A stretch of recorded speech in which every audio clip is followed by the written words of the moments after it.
general guidelines for ethical practice in relation to handling, storage and analysis of human remains from archaeological sites. These guidelines also cover aspects of decisions relating to retention, reburial and repatriation. The museum cares for over 1,700 items of human remains, ranging from objects made of human bone to complete human mummies from Egypt. We care for approximately 2,000 human remains. That doesn't mean that they are all complete skeletons or complete bodies. Many of them are small, isolated bones. There are a number of skulls. There are long bones, so leg bones, that are separate to the rest of the body.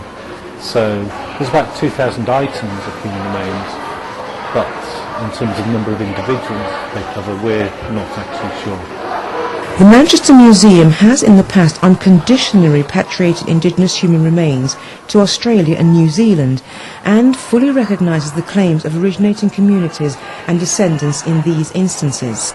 They do range from complete skeletons such as the two brothers, or complete mummies such as Asru and some of the ones we have here.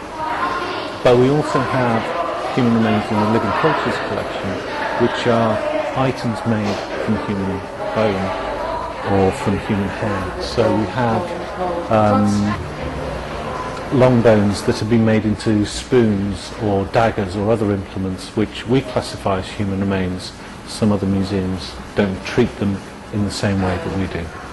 It is now generally recognised that the display of mummies, and indeed of any human remains, is a sensitive matter. In recognition of this, the Department for Culture, Media and Sport, in its 2005 Documents Guidance for the Care of Human Remains in Museums, states, "Displays should always be accompanied by sufficient explanatory materials." Our human remains are based upon the guidelines produced by the Department for Culture, Media and Sport.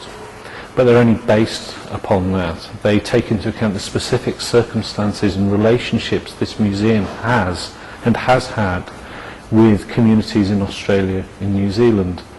BABIO, which is the British Association for Biological Anthropology and Osteoarchaeology, have had an input into the DCMS guidelines, but they don't have any statutory power. Either the guidelines or BABIO itself have any statutory power or authority over museums.